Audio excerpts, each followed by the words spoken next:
জয় শ্রী হরি, শ্রী বিষ্ণু নারায়ণ। আজকের বিষয় খুব সুন্দর, গুরুত্বপূর্ণ বিষয়। সঙ্গে থাকুন পুরো ভিডিওটায়, আর একটা লাইক অবশ্যই করে দিন। আজকে যে বিষয়টা হচ্ছে সিঁড়ির নিচে এই জিনিসগুলো ভুলেও রাখবেন না। চরম দুর্ভোগ, অশান্তি, অর্থকষ্ট লেগেই থাকবে। সিঁড়ির নিচে তাহলে কি রাখবেন সেগুলোর কথাও বলে দেব। কোন জিনিসগুলো রাখলে শুভ, কোনো অশুভ প্রভাব ফেলতে পারবে না। দেখুন, সিঁড়ি হচ্ছে আমাদের উঁচুতে ওঠার একটা ভালো স্থান। তাই বাড়ির সিঁড়ি যেদিকে খুশি করতেও নেই। বাড়ির সিঁড়ি খুব বুঝে করতে হয়। এমনকি সিঁড়ির যে ধাপগুলো থাকে সেই ধাপগুলো কতগুলো ধাপ করলে শুভ সেই ব্যাপারেও আগে থেকে জেনে নিতে হয়। বিজোড় সংখ্যায় সিঁড়ির ধাপ তৈরি করতে হয়। আর সিঁড়ির নিচে সিঁড়ি আপনারা আপনাদের গৃহ অনুযায়ী করতে পারেন। তবে সিঁড়ি তৈরি করার সব থেকে ভালো দিক হচ্ছে পশ্চিম দিক। পশ্চিম দিকে সিঁড়ি করলে সব থেকে ভালো ফল পাওয়া যায়। অনেক আর্থিক উন্নতি আসে। মাথা উঁচু করে, মানে উঁচু জায়গায় পৌঁছানো যায়।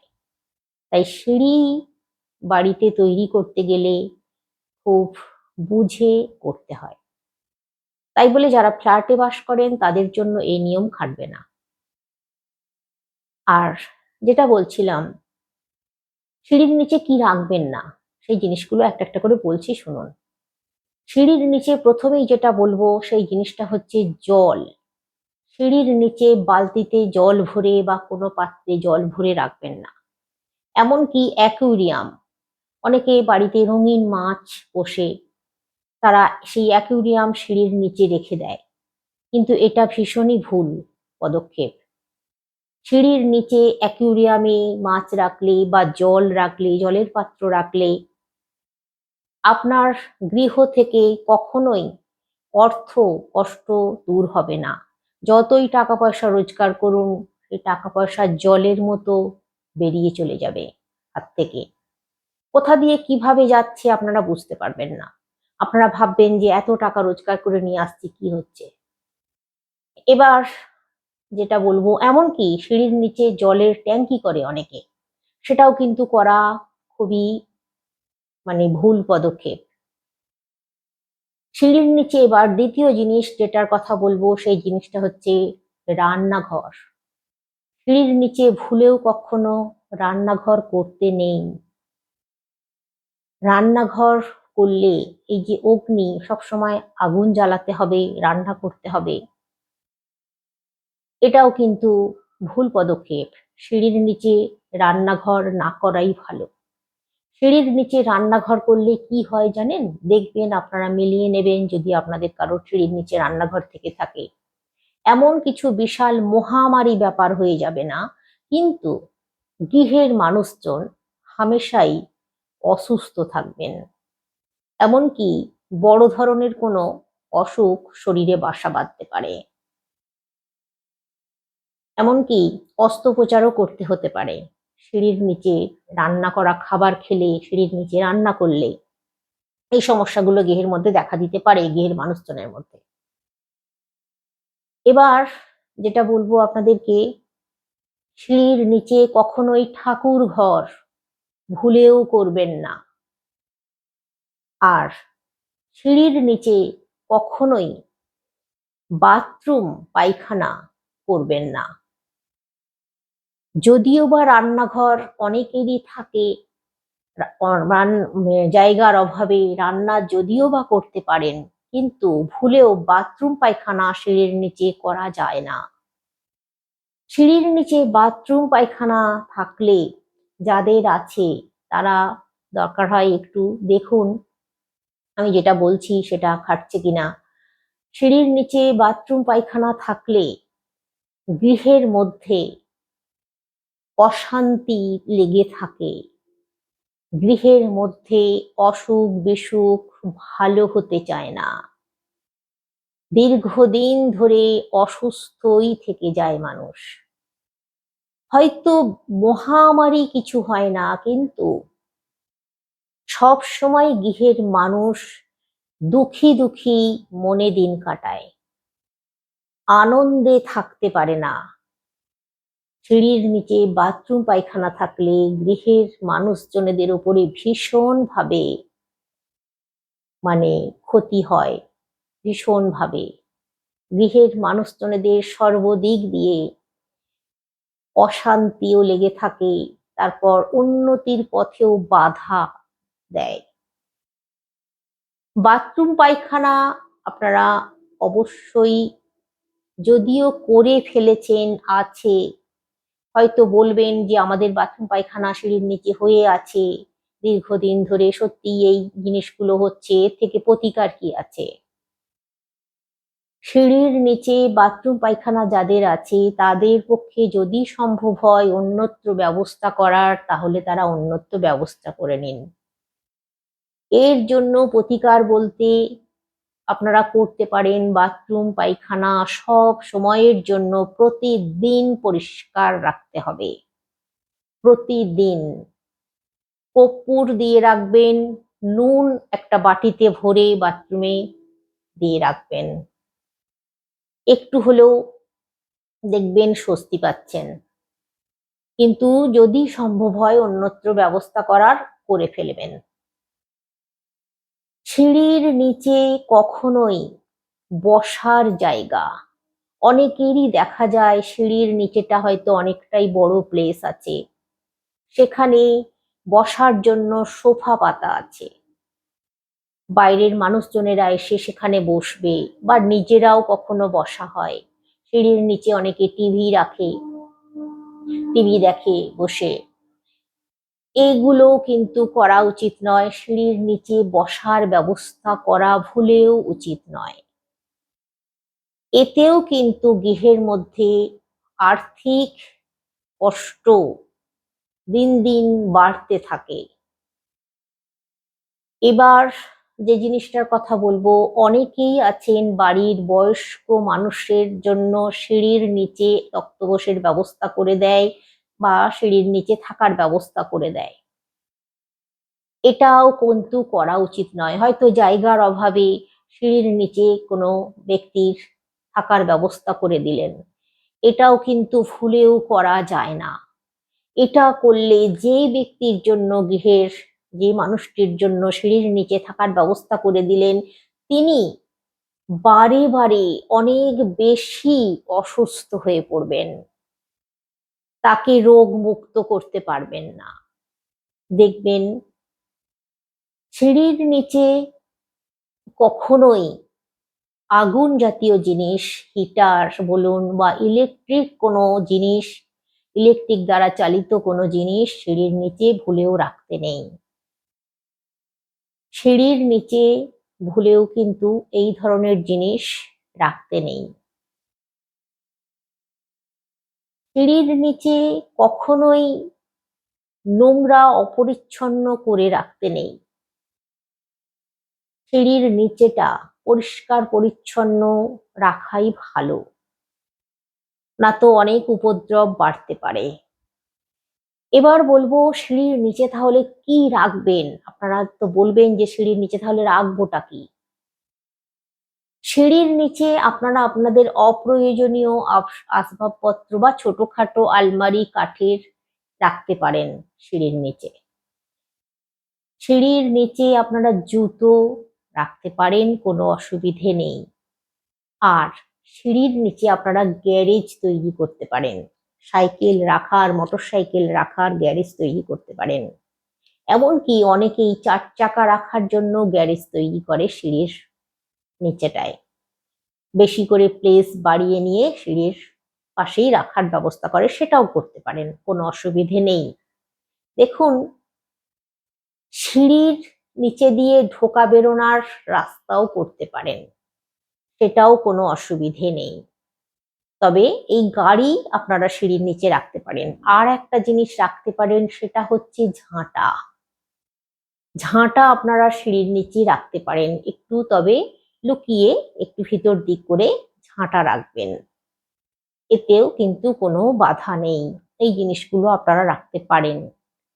এবার বলবো, কোনো আগুনের জিনিস ছাড়া বা ইলেকট্রিক দ্বারা চালিত যন্ত্রপাতি সেগুলো ছাড়া আপনারা অন্য কোনো জিনিস রাখতে পারেন, তাতে অসুবিধে নেই।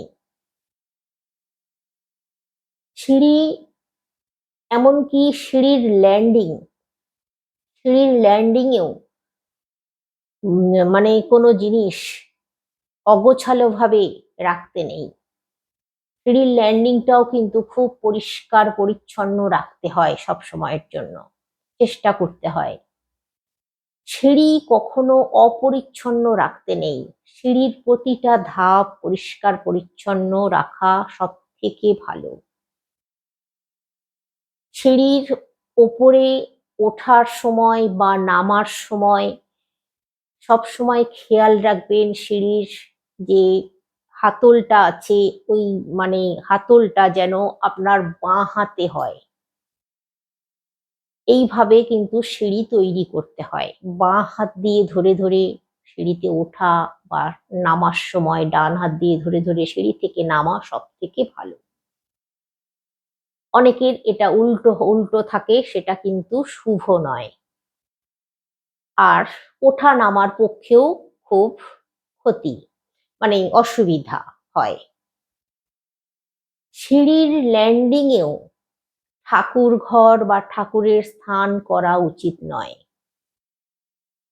সিঁড়ির ল্যান্ডিংয়ে আপনারা ছোটখাটো কোনো জিনিস রাখতে পারেন, ছোটখাটো কোনো জিনিস রাখা যায়, কিন্তু ভুলেও ঠাকুর রাখা যায় না। এবার আপনাদেরকে বিশেষ একটি জিনিসের কথা বলে দিচ্ছি। সেই জিনিসটা হচ্ছে, আপনাদের গৃহে যে আপনাদের ঠাকুরের জায়গায় ছবি বা পিকচার রাখেন অনেকে, এই ব্যাপারটা আমাকে অনেকেই বলেছেন। যেমন ঠাকুর ঘরে, ঠাকুরের জায়গায় গুরুদেবের ছবি রাখা যায় কিনা।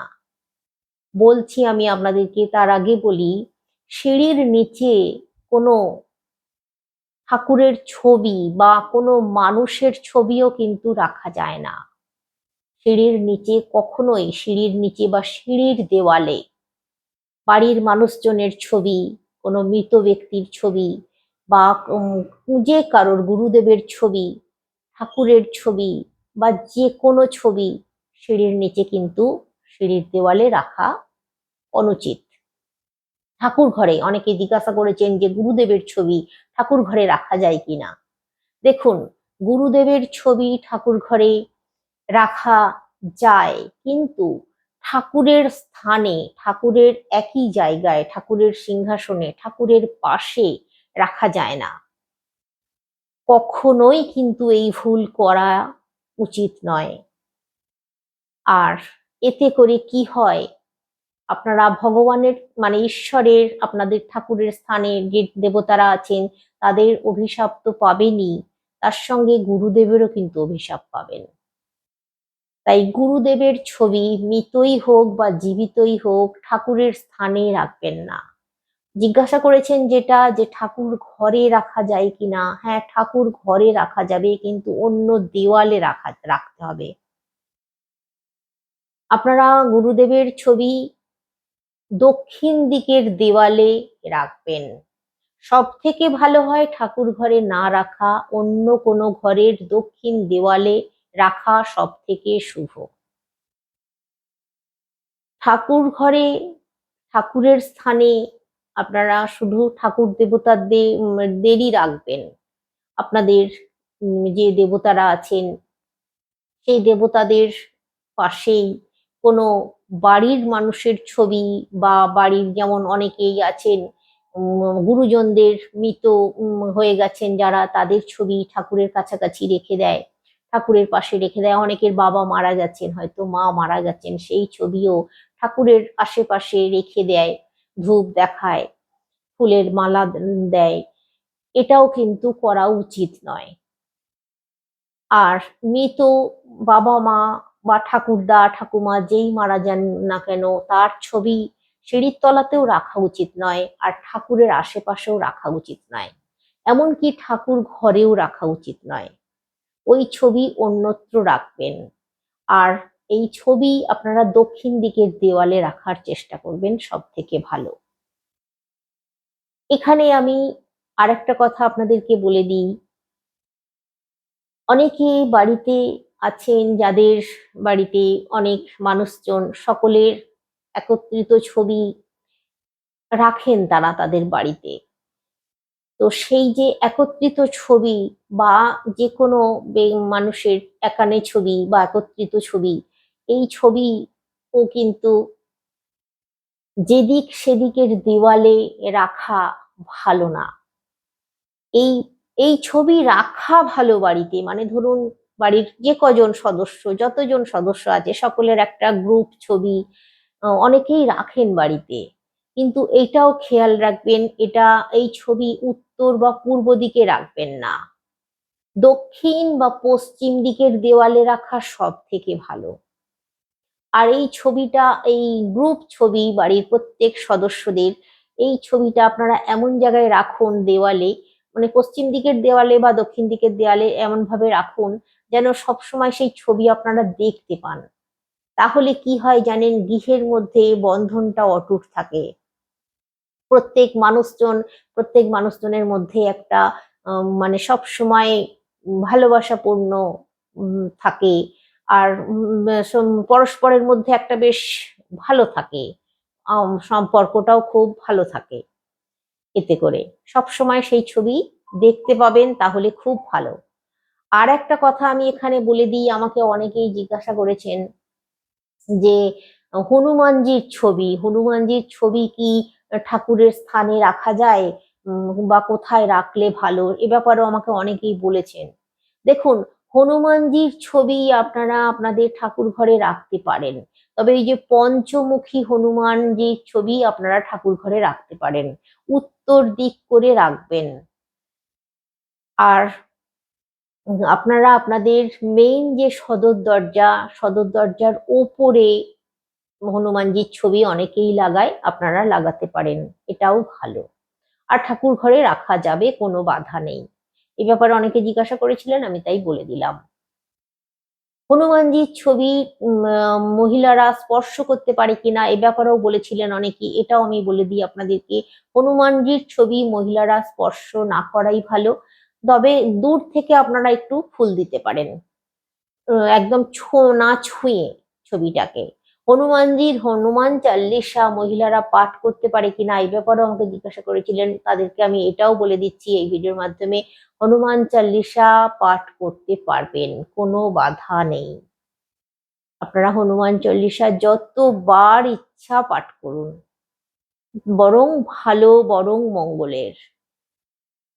হনুমানজি বা বজরঙ্গবলী সকল মহিলাকে মা বলে জানেন, ওনার কাছে সকল মহিলাই মা। অতএব আপনারা বজরংবলীর হনুমান চাল্লিশা অবশ্যই পাঠ করুন। আজ আসছি, সকলে সুস্থ থাকুন, ভালো থাকুন, শ্রীহরি শ্রী বিষ্ণু নারায়ণের কৃপায়।